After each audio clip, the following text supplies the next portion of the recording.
السلام علیکم ورحمۃ اللہ وبرکاتہ۔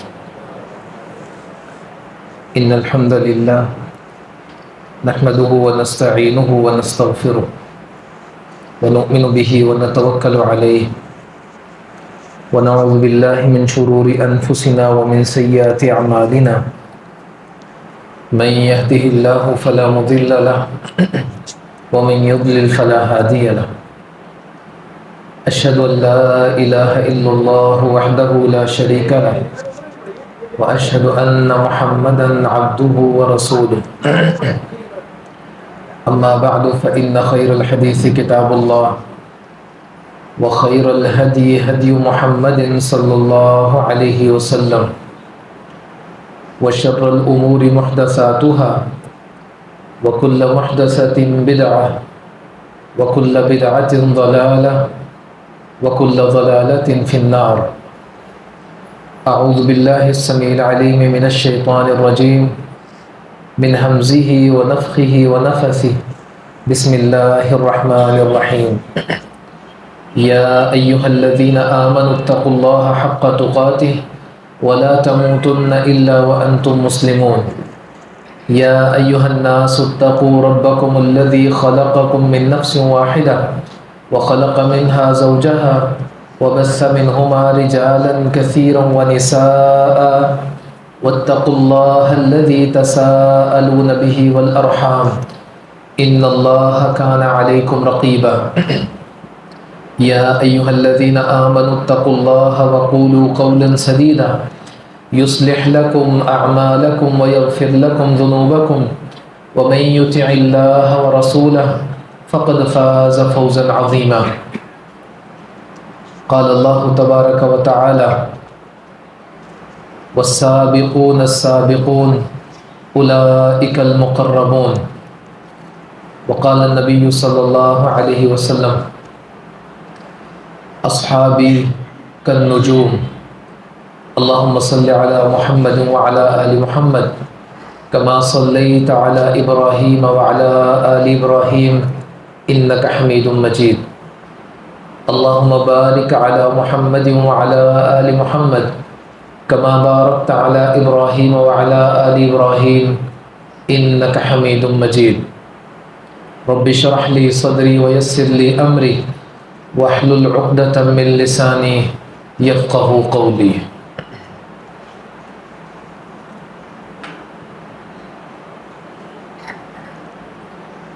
ایمان کی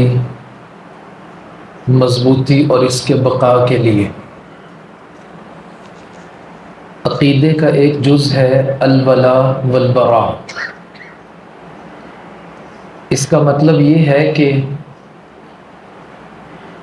کسی شخص سے محبت ہوگی تو وہ اللہ کے لیے ہی ہوگی، اور اگر کسی شخص سے نفرت ہوگی تو وہ بھی اللہ ہی کے لیے ہوگی۔ یعنی جیسے باقی کام ان میں، باقی اپنی عبادات میں اللہ کے ساتھ کسی کو شریک نہیں ٹھہرانا، اسی طرح تمہاری محبتیں بھی وہ صرف اللہ کے لیے ہونی چاہیے، اور تمہاری نفرتیں بھی اگر کسی سے ہوں تو وہ بھی صرف اللہ کے لیے ہونی چاہیے۔ پھر اس کے بعد رسول اللہ صلی اللہ علیہ وسلم نے کچھ لوگوں کے ساتھ خاص محبت والا تعلق رکھا ہے، اور ان کے بارے میں بہت سارے فرامین نبی کریم صلی اللہ علیہ وسلم نے بیان کیے ہیں۔ مجموعی طور پر دیکھا جائے کہ ہر مسلمان، ہر مومن، وہ جو اللہ کی عبادت کرتا ہے خالصتاً، وہ جو کلمہ پڑھتا ہے، رسول اللہ صلی اللہ علیہ وسلم کے فرامین کی اس کے دل میں قدر موجود ہے، اللہ کے نبی کو اس سے محبت ہے۔ رسول اللہ صلی اللہ علیہ وسلم نے منع کیا کہ اس کو تکلیف دی جائے، اور نبی کریم صلی اللہ علیہ وسلم نے ایسے لوگوں کو اپنا بھائی قرار دیا۔ صحابہ کرام سے کہا کہ میرا دل چاہتا ہے کہ میں اپنے بھائیوں سے ملوں۔ اللہ کے نبی ہم آپ کے بھائی نہیں ہیں؟ کہا ہو، لیکن وہ جو تمہارے بعد آئیں گے قرآن و حدیث پر عمل کریں گے، میرا دل چاہتا ہے کہ میں ان سے بھی ملوں۔ اور رسول اللہ صلی اللہ علیہ وسلم نے یہ بھی فرمایا، من اذا مسلما فقد آذانی، جس نے بھی کسی مسلمان کو تکلیف دی۔ تکلیف دو طرح سے ہوتی ہے، ایک ہاتھ کے ذریعے تکلیف دی جاتی ہے، ایک زبان کے ذریعے تکلیف دی جاتی ہے۔ جس نے بھی کسی مسلمان کو تکلیف دی فقد آذانی، اس نے تو مجھے تکلیف دے دی۔ ومن آذانی فقد آذى اللہ، اور جس نے مجھے تکلیف دے دی اس نے تو اللہ کو تکلیف دے دی۔ پھر تو مجموعی طور پر ہر وہ شخص جو دین اسلام کا پیرو ہے، اس کے مطابق اپنی زندگی گزارتا ہے، نہ تو اس کے خلاف کوئی بات ہوگی اور نہ ہی اس کو ہاتھ سے تکلیف دی جائے گی۔ ان تمام لوگوں سے بڑھ کر وہ لوگ ہیں جو سب سے بہترین زمانے کے لوگ تھے، صحابہ کرام۔ یہ کیسے ممکن ہے کہ ایک عام مسلمان کو تکلیف دینا وہ ایسے ہو جیسے اللہ کو تکلیف دی جائے، اور صحابہ کرام کو تکلیف دینا اس کو ہم کسی کٹہرے میں لائیں ہی نہ، کسی زمرے میں ڈالیں ہی نہ، اور ہم کہیں یہ ان کا اپنا فعل ہے۔ اور ان کی باتوں کو سن کر کچھ ایسے لوگ جو صحابہ پر طعن کرتے ہیں، ان کی باتوں کو سن کر ہمارے بھی کچھ لوگ کہتے ہیں ممکن ہے ایسا ہوا ہو، باتیں ایسے ہی تو نہیں بن جاتی، کسی نے بنائی ہوگی، کسی نے ایسے کیا ہوگا۔ لیکن رسول اللہ صلی اللہ علیہ وسلم نے فرمایا، جو یہ چاہتا ہے کہ وہ مجھ سے محبت کرے پھر وہ میرے صحابہ سے محبت کرے۔ ایک ایک صحابی جو رسول اللہ صلی اللہ علیہ وسلم پر ایمان لایا، پھر اس کا ایمان سے ہٹنا، کفر کی جانب جانا، وہ ثابت نہ ہو وہ صحابی ہے اور وہ جنتی ہے، اس حوالے سے ہمارے دل میں کسی ایک ذرے کے برابر بھی شک نہیں ہونا چاہیے۔ جنت میں جانے کے لیے چاہیے اللہ کی رضا، اس کی رحمت۔ تو اللہ قرآن کریم میں کہتے ہیں رضی اللہ عنہم ورضوا عنہ، اللہ ان سے راضی ہو گیا، وہ اللہ سے راضی ہو گئے۔ اور نبی کریم صلی اللہ علیہ وسلم کو اپنے صحابہ سے بڑی محبت اور بڑا پیار تھا، اور وہ صحابہ جن سے رسول اللہ صلی اللہ علیہ وسلم کو سب سے زیادہ محبت تھی، ابو بکر رضی اللہ تعالیٰ عنہ، عمر رضی اللہ تعالیٰ عنہ، عثمان رضی اللہ تعالیٰ عنہ، علی رضی اللہ تعالیٰ عنہ،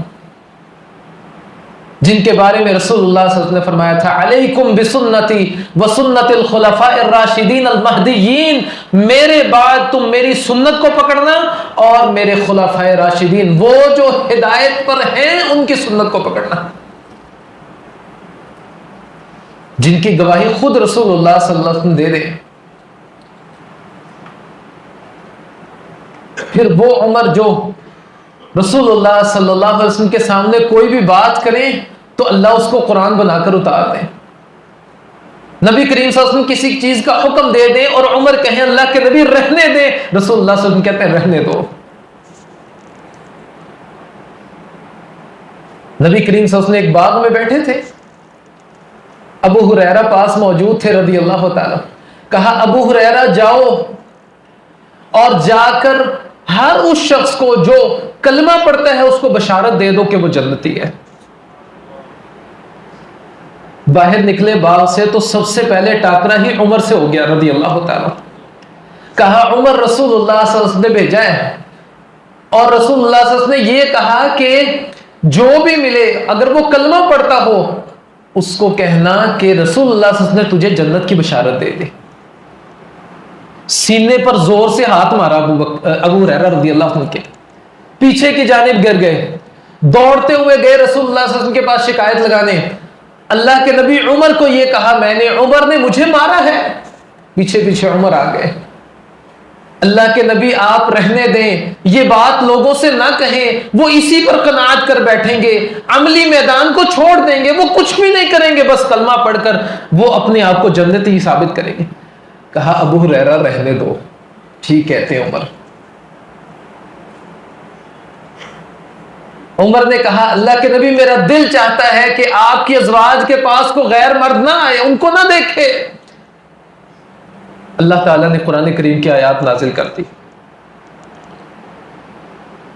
آج کے بعد میرے صحابہ فَاسْأَلُوهُنَّ مِنْ وَرَاءِ حِجَابٍ، کسی چیز کا سوال بھی کرنے ہیں تو پردے کے پیچھے سے ہوگا.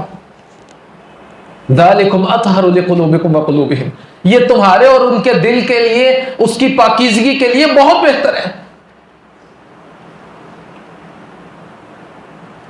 پھر رسول اللہ صلی اللہ علیہ وسلم نے جب بدر کے قیدیوں کے والے سے پوچھا تھا، ابو بکر رضی اللہ عنہ نے کہا فدیہ لے کر چھوڑ دیں. عمر رضی اللہ عنہ نے کیا کہا تھا؟ اللہ کے نبی میرے رشتہ دار میرے حوالے کریں، ابو بکر کے رشتہ دار اس کے حوالے کریں، عثمان کے رشتہ دار اس کے حوالے کریں، ہم خود اپنے رشتہ داروں کی گردن اتاریں گے تاکہ پتہ لگے کہ اسلام کے اندر کتنی غیرت اور حمیت ہے. لیکن رسول اللہ صلی اللہ علیہ وسلم نے ابو بکر کی رائے کو تسلیم کیا اور فدیہ لے کر چھوڑ دیا. اگلے دن آئے تو رسول اللہ صلی اللہ علیہ وسلم رو رہے تھے، ابو بکر بھی رو رہے تھے. کیوں؟ کیونکہ قرآن کریم کی یہ آیت نازل ہوئی تھی، ما کان لنبی ان یکون له اسرى حتى یثخن فی الارض تریدون عرض الدنیا. کسی نبی کے لیے یہ لائق نہیں ہے کہ کافروں کی جماعت اس کے قبضے میں آ جائے اور ان کی گردن نہ اتارے. تریدون عرض الحیات الدنیا، تم دنیا کی زندگی کو چاہتے ہو، واللہ یرید الآخرہ، اللہ تو آخرت کو چاہتے ہیں تمہارے لیے. پوچھا اللہ کے نبی آپ کیوں رو رہے ہیں، ابو بکر کیوں رو رہے ہیں؟ کہا ابو بکر عمر یہ جو درخت سامنے نظر آ رہا ہے نا، اللہ کا عذاب بس اتنا ہی قریب تھا، اللہ نے ہمیں بچا لیا. وہ جو تمہاری رائے تھی وہ درست تھی. وہ عمر رضی اللہ تعالیٰ جس کے بارے میں رسول اللہ صلی اللہ علیہ وسلم اپنے معراج کے سفر سے واپس آ کر کہیں کہ عمر میں نے جنت میں تمہارا گھر دیکھا، بڑا ہی خوبصورت تھا، دل چاہا اندر چلا جاؤں لیکن تمہاری غیرت یاد آ گئی، اندر نہیں کیا. اس عمر کے حوالے سے لوگ کہتے ہیں کہ اس عمر نے فاطمہ کے گھر کو جلا دیا تھا، والعیاذ باللہ. اللہ اکبر. وہ عمر رضی اللہ تعالیٰ عنہ جو نبی کریم صلی اللہ علیہ وسلم کے بعد فاطمہ رضی اللہ تعالیٰ عنہ کے سامنے آتے ہیں اور کہتے ہیں کہ فاطمہ مجھے تمہارے بابا سے بڑی محبت تھی، اللہ کی قسم دنیا میں سب سے زیادہ محبت تھی، اب وہ دنیا میں نہیں ہے تو فاطمہ اب تم ہو جس سے مجھے سب سے زیادہ محبت ہے، تم شہزادی ہو میرے نبی کی. وہ عمر جو ایک چھوٹی چھوٹی بات پر اپنے تلوار کے دستے کو پکڑ لیا کرتے تھے، اللہ کے نبی اجازت دیں. حاطب بن ابی بلتہ نے خط بھیجا تھا مکہ کی جانب، جب رسول اللہ صلی اللہ علیہ وسلم کے سامنے آئے تلوار نکالی، اللہ کے نبی اجازت دیں اس منافق کی گردن کو اڑا دوں. کہا عمر بدر کے صحابی وہ جو بدر میں شامل ہوئے منافق نہیں ہوا کرتے، یہ حاطب بن ابی بلتہ بدر میں شامل ہوا تھا. یہ وہی عمر تھے جب رسول اللہ صلی اللہ علیہ وسلم اس دنیا سے گئے نا، پھر ان کا وہ سارا زور ٹوٹ گیا، پھر ان کے اندر وہ عاجزی اور انکساری آئی کہ ایسی عاجزی اور انکساری دنیا نے پہلے کبھی نہیں دیکھی تھی. ذرا سوچیں، وہ عمر جو اسلام لانے کے بعد پورے مکہ سے ٹکر لے لیتا ہے، کھولو بیت اللہ کو، یہاں آج کے بعد ہم نماز پڑھیں گے. آج وہ عمر مسجد نبوی میں بیٹھا ہے، ہمت نہیں ہے اٹھنے کی. کیوں؟ کیونکہ میرا ایک دوست مجھے آج چھوڑ کر چلا گیا. اور یقین نہیں کرتے. خبردار کسی نے مجھے یہ کہا کہ رسول اللہ صلی اللہ علیہ وسلم چلے گئے، اگر کسی نے مجھ سے یہ بات کی میں اس کی گردن اڑا دوں گا. وہ تو ابو بکر تھے جنہوں نے آ کر رسول اللہ صلی اللہ علیہ وسلم کی بیٹی کے سر پر ہاتھ رکھا. وہ ابو بکر تھے جنہوں نے بلال رضی اللہ عنہ کے آنسوؤں کو صاف کیا. وہ ابو بکر تھے جنہوں نے کہا کہ عمر بیٹھ جاؤ، یہ حقیقت ہے، اس سے ہم کسی طرح روح گردانی نہیں کر سکتے. اللہ کی قسم رسول اللہ صلی اللہ علیہ وسلم اللہ تعالیٰ دو موتوں کو جمع نہیں کریں گے.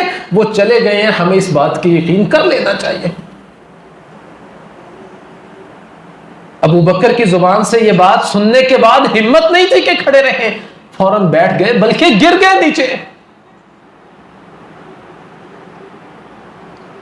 پھر تو وہ عمر جو چھوٹی چھوٹی بات پر تلوار نکال لیا کرتے تھے، جب ابو بکر نے یہ کہا کہ ہاں منکرین زکوٰۃ کے خلاف ہم نکلیں گے، جہاد کریں گے، وہ زکوٰۃ کا انکار کیوں کرتے ہیں؟ ایک اسلام کا پلر اور ستون اس کا انکار کر دیا، اس کو توڑ دیا، ہم جہاد کریں گے۔ کہا ابو بکر تم کیوں رسول اللہ صلی اللہ علیہ وسلم کی امت کے خلاف نکلتے ہو؟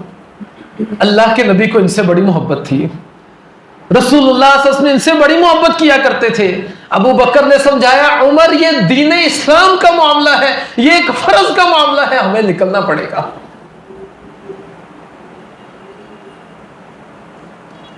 یہ وہی عمر تھے جو نبی کریم صلی اللہ علیہ وسلم کے حوالے سے ایک بات کو گوارا نہیں کرتے تھے، لیکن جب رسول اللہ صلی اللہ علیہ وسلم کی جدائی آئی پھر ثابت ہوا کہ جتنی محبت اللہ کے نبی سے اس وقت تھی وہ اس وقت تو اس طرح سے ظاہر نہیں ہو پائی، جب اللہ کے نبی چلے گئے تو پھر تو وہ اس طرح ظاہر ہوئی جیسے ظاہر ہونے کا حق تھا۔ ابو بکر سے ایک دن کہنے لگے ابو بکر اللہ کے نبی ام ایمن کے گھر جایا کرتے تھے، چلو آج ہم بھی جاتے ہیں، جہاں اللہ کے نبی جا کر بیٹھتے تھے ہم بھی بیٹھتے ہیں ایک بار۔ ام ایمن کے گھر چلے گئے، بیٹھے ہیں، بات کرنے کی ہمت نہیں۔ ام ایمن نے رونا شروع کر دیا، آنسو تو ان دونوں کی آنکھوں میں بھی تھے مگر قابو کر کے بیٹھے تھے۔ کہا ام ایمن کیوں روتی ہو؟ کہا وہ جو وحی کا سلسلہ تھا نا وہ منقطع ہو گیا، ٹوٹ گیا۔ وہ یہ بات سننی تھی کہ تینوں ہی رونا شروع ہو گئے اور ایسے آنسو گرے جیسے کسی نے کو پانی کی کو فہار چھڑا دیو، بڑا روئے تینوں بیٹھ کر۔ یہ عمر تھے جو رسول اللہ صلی اللہ علیہ وسلم سے بڑی محبت کیا کرتے تھے۔ کیا یہ لوگ یہ کہتے ہیں کہ ابو بکر و عمر نے کچھ مال کی خاطر رسول اللہ صلی اللہ علیہ وسلم کی اولاد کو تکلیف دے دی؟ ہم میں سے بھی بہت سارے لوگوں کے ذہن میں یہ سوال ہوگا کہ باغ فدق کیوں نہیں دیا؟ ایسے بہت سارے سوالات ہوں گے۔ اللہ کی قسم رسول اللہ صلی اللہ علیہ وسلم منع کر کے گئے تھے۔ نبی کریم صلی اللہ علیہ وسلم نے کہا تھا کہ انبیاء کی وراثت مال نہیں ہوتا، ان کی وراثت علم ہوا کرتا ہے، وہ تقسیم نہیں ہوتی انبیاء کی وراثت۔ اور اگر اتنا ہی آپ اعتراض کرتے ہیں تو ابو بکر، عمر، عثمان رضی اللہ عنہ کے بعد علی رضی اللہ عنہ کی خلافت آئی تھی، انہوں نے کیوں نہ دیا؟ کیونکہ وہ سارے ہی رسول اللہ صلی اللہ علیہ وسلم کی احادیث کی بڑی قدر کرتے تھے، اس کے مطابق زندگیاں گزارا کرتے تھے۔ تاریخ کی کچھ باتوں کو اٹھا کر وہ جو جھوٹ پر مبنی ہے، جس کے دل میں جیسے آیا اس نے لکھ دیا، ہم کہتے ہیں کتابوں میں لکھا ہے۔ وہ جو رسول اللہ صلی اللہ علیہ وسلم کے فرامین میں لکھا ہے وہ ہمیں نظر نہیں آتا۔ وہ جو رسول اللہ صلی اللہ علیہ وسلم کی ابو بکر اور عمر سے محبت ہے وہ ہمیں نظر نہیں آتی۔ وہ جو نبی کریم صلی اللہ علیہ وسلم نے احد پہاڑ سے کہا تھا، جب احد پہاڑ کے اوپر گئے نا اس نے ہلنا شروع کر دیا، پاؤں مارا، رسول اللہ صلی اللہ علیہ وسلم نے کہا رک جا، تیرے اوپر ایک نبی موجود ہے، ایک صدیق موجود ہے تیرے اوپر، اور 2 شہید موجود ہے تیرے اوپر۔ عمر کی شہادت اللہ کے نبی نے گواہی دی، عثمان کی شہادت کی رسول اللہ صلی اللہ علیہ وسلم نے گواہی دی۔ کیا کبھی ایسا ہوا کہ کسی بندے کے دل میں ایمان نہ ہو اور وہ شہید ہو جائے؟ ایسا تو نہیں ہوا کرتا۔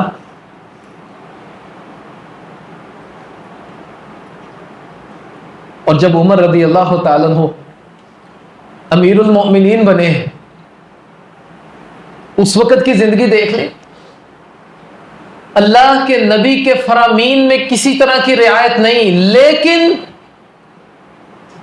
لوگوں کو کبھی ناراض نہیں ہونے دیا۔ قدامہ رضی اللہ تعالیٰ عنہ شراب پی کر آئے تھے، حد لگا دی، کوڑے لگائے ان کو۔ کوڑے لگانے کے بعد قدامہ کے پاس آ کر بیٹھ گئے، قدامہ مجھے معاف کر دو۔ یہ اللہ کے نبی کی حدیث ہے، رسول اللہ صلی اللہ علیہ وسلم نے اس حد کو قائم کیا ہے، میں کیا کروں، میں نے تو لاگو کرنی تھی۔ قدامہ معافی مانگتا ہوں، مجھے معاف کر دو، ناراض نہ ہونا مجھ سے۔ یہ وہی عمر تھے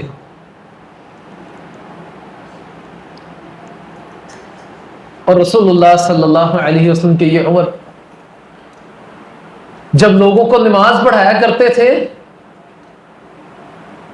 تو ایک لمبے وقت تک نماز پڑھاتے رہتے، حتیٰ کہ ایک بار ایسا ہوا عمر رضی اللہ تعالی نے نماز شروع کی اور جب فجر کی نماز ختم کی تو سورج بس نکلنے ہی والا تھا، اتنی لمبی نماز پڑھائی۔ لوگوں نے کہا کہ عمر آج تو بڑی لمبی نماز پڑھائی، سورج ہی نکلنے والا تھا۔ کہا پھر کیا ہوا، نکل جاتا، اس نے نکلنا تھا۔ اور یہ نہیں کہ اس لمبی نماز میں بہت سارا قرآن پڑھ دیا، ہر آیت کے بعد رک جاتے، رونا شروع کر دیتے، ہچکی بند جاتی، رسول اللہ صلی اللہ علیہ وسلم کی یاد آتی، آپ کے مصلی پر کھڑے تھے، وہ نبی کریم صلی اللہ علیہ وسلم کا طرز جو تھا نماز پڑھانے کا وہ یاد آ جاتا۔ اور پھر جب فجر کی نماز میں جب ایک بدبخت نے زخمی کر دیا خنجر سے، پھر عمر رضی اللہ تعالیٰ عنہ گر پڑے، یہ شدید زخمی تھے۔ صحابہ کرام میں خبر پھیل گئی، پھر پورے مدینے میں خبر پھیل گئی، پھر شام کے لوگوں کو پتہ لگ گیا، وہاں سے لوگوں نے آنا شروع کر دیا، پھر عراق کے لوگوں کو پتہ لگا، وہاں سے لوگوں نے آنا شروع کر دیا۔ ہر شخص آتا اور عمر رضی اللہ عنہ کی کیفیت کو دیکھتا اور مایوس ہو جاتا کہ بس اب نہیں۔ ہر بندہ کہتا ہے عمر کو وصیت کر دو۔ عمر کیا وصیت کرتے؟ اللہ کے قرآن کو مضبوطی سے تھامنا، رسول اللہ صلی اللہ علیہ وسلم کے فرامین کو نہ چھوڑنا، یہ دونوں چیزیں پکڑے رکھو کہ گمراہ نہیں ہوگو، ان دونوں چیزوں سے نکلے تو تم گمراہ ہو جاؤ گے۔ مصور بن مخرمہ رضی اللہ تعالی نے ایک صبح عمر رضی اللہ عنہ سے کہا، زخمی حالت میں ہے، خون نہیں رک رہا، لیکن ایک دن فجر کے بعد کہا کہ عمر نماز کا ٹائم ہو چکا ہے۔ کہنے لگے ہاں عمر نماز ادا کرے گا، وہ شخص جس نے نماز نہ پڑھی اسلام میں اس کا کوئی حصہ نہیں۔ اسی زخموں کی حالت میں عمر اٹھے اور نماز ادا کی، جس قدر اٹھ سکتے تھے اٹھے، جتنا سر اوپر اٹھا سکتے تھے اٹھایا اور نماز ادا کی۔ یہ وہ عمر تھے جو اپنی موت کے قریب بھی یہ کہتے ہیں کہ ہاں اس شخص کا اسلام میں کوئی حصہ نہیں جس نے نماز کو ترک کر دیا۔ ہم میں سے بہت سارے لوگ نمازوں کو ترک کر کے کہتے ہیں میرے رب کے ساتھ معاملہ ہے۔ جی تو کون ہوتا ہے کہنے والا؟ میں تو نہیں کہتا، رسول اللہ صلی اللہ علیہ وسلم کے فرامین کہتے ہیں، اللہ کے نبی کے صحابہ کہتے ہیں۔ پھر بیٹی حفصہ آئی، اس نے کچھ تعریف کر دی، ابا جی آپ نے تو یہ بھی کیا یہ بھی کیا۔ کہا میری بیٹی چپ ہو جا، خبردار دوبارہ ایسے الفاظ اپنی زبان سے نکال لے۔ عمر نے کچھ نہیں کیا۔ اللہ عمر کے ساتھ برابری والا معاملہ کر دے، مجھے نہیں چاہیے بہتر نیکیاں اور بڑی بڑی نیکیاں جو میرے گناہوں کو، بس گناہ اور نیکیاں برابر ہو جائیں، پھر اللہ اپنا فضل کر دے تو کیا ہی بات ہے۔ عبداللہ ابن عمر بیٹے نے باپ کے سر کو، عمر رضی اللہ عنہ کے سر کو اپنی گود میں رکھا ہوا تھا، کہا بیٹا میرے سر کو نیچے رکھ دو۔ کیوں اس کو گود میں رکھتے ہو؟ مٹی پر رکھو اس سر کو۔ عبداللہ ابن عمر نے اپنی ران پیچھے کی، اپنا کپڑا اس کو گول کر کے نا سر کے نیچے رکھ دیا اور کہا تیری ماں باقی نہ رہے، تجھے کہا عمر کے سر کو مٹی پر رکھ۔ پھر اس کپڑے کو بھی نکال دیا اور عمر کے سر کو مٹی پر رکھ دیا۔ یہ وہ عمر ہیں جو تقوی کے پہاڑ تھے، علم کے بہت بڑے پہاڑ تھے، لیکن عاجزی انکساری، رسول اللہ صلی اللہ علیہ وسلم کی محبت اس قدر زیادہ تھی۔ یہ وہ عمر تھے جن کے اندر اتنی غیرت تھی، اتنی حمیت تھی، کسی کے زبان سے نکلا ہوا ایک جملہ برداشت نہیں کرتے تھے، لیکن اپنی ذات کے اوپر رسول اللہ صلی اللہ علیہ وسلم کو اس طرح سے حاوی کیا کہ پوری کی پوری دنیا جس عمر سے ڈرتی تھی، آج وہ عمر رسول اللہ صلی اللہ علیہ وسلم کے فرامین کو تھامے ہوئے تھا۔ عاجزی اور انکساری کا ایک بڑا پہاڑ تھا۔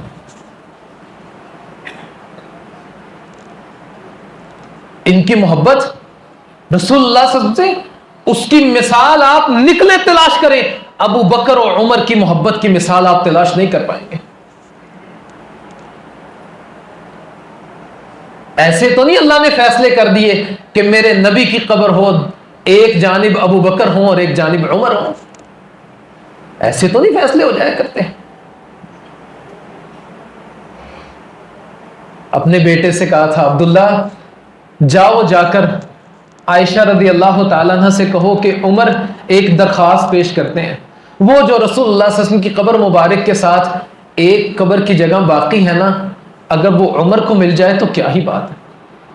وہ عمر جو دنیا میں رسول اللہ صلی اللہ علیہ وسلم کے ساتھ رہے ہیں، آپ کے جانے کے بعد ساری زندگی تڑپتے رہے رسول اللہ صلی اللہ علیہ وسلم کی محبت کو، آپ کے دیدار کو، آج وہ عمر رسول اللہ صلی اللہ علیہ وسلم کے ساتھ لیٹنا چاہتے ہیں۔ یہ درخواست ہے، عائشہ سے یہ درخواست کرو جا۔ جب جانے لگے تو کہا سنو، یہ نہ کہنا کہ امیر المومنین نے کہا، کہنا عمر نے کہا ہے۔ ممکن ہے کہ تم امیر المومنین کہو تو عائشہ کے دل میں روب آ جائے اور وہ اجازت دے دے، کہنا عمر نے کہا ہے۔ ایک التجا ہے، ایک فقیر کی التجا ہے جو آپ کے سامنے رکھتا ہے۔ اور پھر عائشہ رضی اللہ تعالی نے بھی بڑا کمال جواب دیا تھا، کہا میرا دل چاہتا تھا کہ وہ جگہ میں اپنے لیے خاص کروں، لیکن میں نے رسول اللہ صلی اللہ علیہ وسلم سے سنا، اللہ کے نبی اکثر کہا کرتے تھے میں آیا، ابو بکر آیا، عمر بھی آیا، میں گیا، ابو بکر گیا، عمر بھی گیا، میں نے یہ کام کیا، ابو بکر نے کیا، عمر نے بھی کیا۔ اللہ کی قسم ہمیشہ اللہ کے نبی تذکرہ کرتے تھے، جاؤ آج بھی عمر رسول اللہ صلی اللہ علیہ وسلم کے ساتھ ہی رہے گا۔ اب یہ وہ عمر تھے جن کی ایک لاٹھی کے اٹھنے کی وجہ سے پوری دنیا کے اندر رعب ہوتا تھا، جس جانب لاٹھی اٹھا دی وہ خطہ باقی نہیں رہے گا۔ آج وہ عمر اپنی سارے رعب اور دبدبے کو ایک جانب رکھتے ہوئے عاجزی انکساری کے ساتھ فقیرانہ ایک انتظار کر رہے تھے عائشہ کیا جواب دیتی ہیں۔ کہا عائشہ نے یہ جواب دیا کہ انہوں نے اجازت دے دی۔ اب چہرے پر خوشی آئی، ایسی خوشی آئی جیسے دنیا اور آخرت کی ہر چیز ہی مل گئی ہو۔ اور پھر ذرا غور کریں، نبی کریم صلی اللہ علیہ وسلم جیسے محبت کیا کرتے تھے نا زندگی میں، ایک واقعہ اللہ نے یہ بھی دکھا دیا کہ موت کے بعد، صحابہ کرام کے جانے کے بعد، تب بھی رسول اللہ صلی اللہ علیہ وسلم کو اپنے صحابہ سے، ابو بکر اور عمر سے بڑی محبت ہے۔ یاد کریں اس واقعے کو جب دو یہودی مدینہ میں آئے تھے اور سرنگ بنائی تھی رسول اللہ صلی اللہ علیہ وسلم کی کہ جس میں اطہر کو لے جانا چاہتے تھے۔ وہ نور الدین زنگی کا وہ دور تھا، رسول اللہ صلی اللہ علیہ وسلم بار بار نور الدین زنگی کے خواب میں آئے کہ مجھے کچھ لوگ تنگ کرتے ہیں۔ تو جب اس نے ان دونوں کو پکڑا اور سرنگ میں گیا تو ذرا سوچیں اور پڑھیں ذرا اس واقعے کو، سرنگ کہاں تک تھی؟ عمر کے قدموں تک تھی۔ نور الدین زنگی نے عمر کے قدموں کو دیکھا، اس کو بوسہ دیا۔ دیکھیں رسول اللہ صلی اللہ علیہ وسلم نے وہاں بھی اپنے صحابہ کو یاد رکھا۔ ابھی رسول اللہ صلی اللہ علیہ وسلم تک نہیں پہنچے تھے، لیکن ممکن تھا کہ وہ عمر رضی اللہ عنہ تک پہنچ کر ان کے جسم کو کسی طرح کا کوئی نقصان دینے کی کوشش کرتے، لیکن عمر رضی اللہ عنہ کے قدموں تک پہنچے تو پکڑے گئے، اور رسول اللہ صلی اللہ علیہ وسلم نے اپنی اس دنیا سے جانے کے بعد بھی اپنے ان صحابہ کی حفاظت کا ذمہ لیا۔ بڑی قدر کی، بڑی محبت تھی رسول اللہ صلی اللہ علیہ وسلم کو اپنے صحابہ سے۔ تو صحابہ جو ہوتے ہیں رسول اللہ صلی اللہ علیہ وسلم کے صحابہ، یہ سارے جنتی ہیں۔ اور رسول اللہ صلی اللہ علیہ وسلم نے کیا کہا؟ من سب اصحابی۔ سبا کا مطلب کیا ہوتا ہے؟ گالی دینا نہیں، عموماً ہم اس کا مطلب کرتے ہیں گالی دینا، لیکن عرب میں 5 انگلیوں کے ناموں میں سے اس انگلی کا نام سبابہ ہے، کیونکہ اس انگلی سے جب ہم کسی کو برا کہتے ہیں تو اشارہ کرتے ہیں۔ تو من سبا اصحابی کا مطلب ہے میرے صحابہ کے والے سے کسی طرح کی کوئی بھی طنز والی بات، طعن والی بات کرنا، جو ایسا کرے گا فعلیہ لعنت اللہ والملائکۃ والناس اجمعین، اس پر اللہ کی لعنت، فرشتوں کی لعنت اور تمام لوگوں کی لعنت ہے۔ تو صحابہ کرام اللہ کے ہاں بڑا مقام رکھتے ہیں،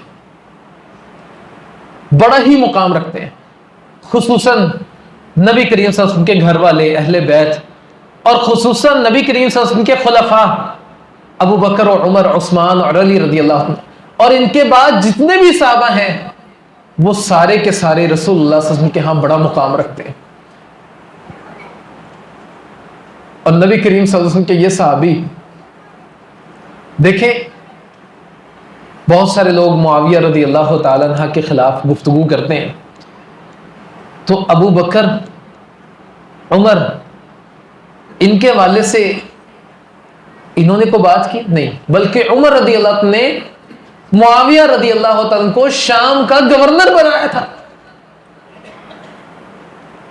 وہ عمر جو ایک اپنے ساتھی کو ایک علاقے کا گورنر بنا کر بھیجتے ہیں، وہ اپنی بیوی سے کہتا ہے کہ تم بھی میرے ساتھ چلو. بیوی نہیں جاتی، جا کر کچھ اشعار لکھتا ہے جس میں شراب کا کوئی ذکر کر دیتا ہے، جس میں کچھ خواتین کا ذکر کر دیتا ہے. عمر تک یہ بات پہنچتی ہے، بلا لیتے ہیں. تو نے یہ اشعار کیوں لکھے؟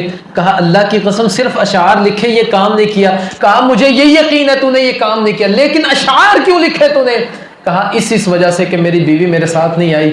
کہا عمر یہ اشعار لکھنے کی وجہ سے تجھے معزول کرتا ہے، آج کے بعد تو گورنر نہیں، اور جب تک عمر کی زندگی ہے کسی علاقے کا گورنر تو بنے گا بھی نہیں.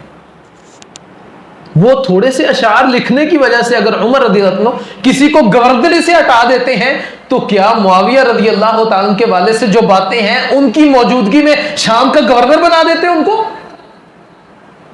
وہ جب شام سے حج کرنے کے لیے آئے تھے تو عمر رضی اللہ عنہ ان کو تھپ تھپاتے ہیں، بالکل ٹھیک روایت ہے، اور کہتے ہیں کہ معاویہ کیا بات ہے تمہاری، بڑا ہی معاملہ سنبھالا ہوا ہے تم نے، بڑی اچھی تمہاری گورنری جا رہی ہے، ٹھاٹ باٹ بھی تمہارے بہت زیادہ ہیں. خوش ہوتے ہیں ان سے. تو صحابہ کرام رسول اللہ صلی اللہ علیہ وسلم کے بڑے ہی قریبی ہیں، یہ اللہ کے نبی کی جماعت ہیں. یہ خیر القرون قرنی، سب سے بہترین زمانوں میں میرا زمانہ، میرے صحابہ کا زمانہ وہ سب سے بہترین زمانہ ہے. وہ سب سے بہترین زمانے کے لوگ ہیں. اگر آپ کو احادیث میں یا قرآن کریم میں ان کی کو غلطی نظر آ جاتی ہے، مثال کے طور پر احد کے میدان میں کچھ لوگوں نے پہاڑی کو چھوڑ دیا تھا رسول اللہ صلی اللہ علیہ وسلم کے حکم سے پہلے، لیکن اللہ اسی قرآن میں کہتے ہیں عفا اللہ عنہم، اللہ نے تو ان کو معاف کر دیا. واللہ غفور حلیم، اللہ تو بہت معاف کرنے والا، بڑا بردبار ہے. تم کون ہوتے ان کے والد سے گفتگو کرنے والے؟ تو صحابی کا جہاں بھی ذکر آئے رضی اللہ عنہم ورضوان، اللہ ان سے راضی ہے، وہ اپنے رب سے راضی ہیں. ہاں اگر آپ صحابہ کے والد سے کوئی بات کرنا ہی چاہتے ہیں، چین نہیں آتا، سکون نہیں آتا، پھر آپ رسول اللہ صلی اللہ علیہ وسلم کے سارے فرامین کو پڑھیں. وہ علم کے پہاڑ تھے نا، آپ بھی علم کا کچھ حصہ حاصل کر لیں، ان کے برابر تو ان پر طعن کرنے والے تو بنے. ایک جاہل اور پاگل بندہ اٹھ کر زمانے کے سب سے بڑے عالم کے اوپر طعن کرنا شروع کر دے تو بھائی اس کے برابر تو ہو جا. پہلے تو سیکھ تو لے، علم کہتے کس کو ہیں، علم کا منبع ہے کیا، وہ حاصل کہاں سے ہوتا ہے، کون سی ایسی چیزیں ہیں جن کے ذریعے سے حاصل کیا ہوا علم علم نافع ہوتا ہے.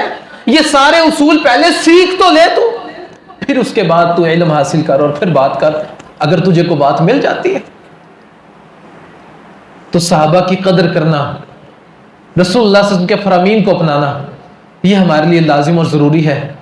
اللہ تعالی ہمارے دل میں صحابہ کرام کی محبت کو داخل کرے، اور وہ لوگ جو صحابہ کرام سے طعن کرتے ہیں، اللہ کے لیے ہم ان سے نفرت کرتے ہیں جب تک وہ اپنے اس کام سے باز نہیں آتے.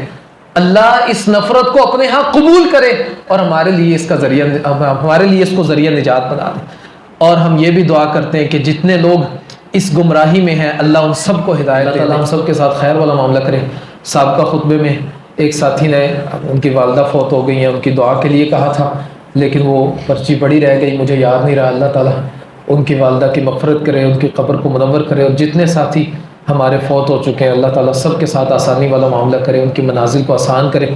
اللہ تعالیٰ ہمیں بھی آخرت کی تیاری کرنے کی توفیق عطا فرمائے، دنیا اور آخرت کی ساری بھلائیاں عطا کرے. ہمارے بیماروں کو اللہ تعالیٰ صحت کاملہ عطا فرمائے. ہمارے فوج شدگان اللہ تعالیٰ ان کے ساتھ بھی خیر والا معاملہ کرے، ہمارے گھروں میں، ہمارے کاروبار میں، ہر طرح کے ہمارے معاملات میں اللہ تعالیٰ خوشحالی داخل کر دے، اللہ تعالیٰ ہمیں اپنا فرما بردار بنا لے، دین اسلام پر عمل کرنے والا بنا دے، اس پر استقامت اختیار کرنے والا بنا دے۔ سبحان ربک رب العزت عما یصفون وسلام علی المرسلین والحمد للہ رب العالمین۔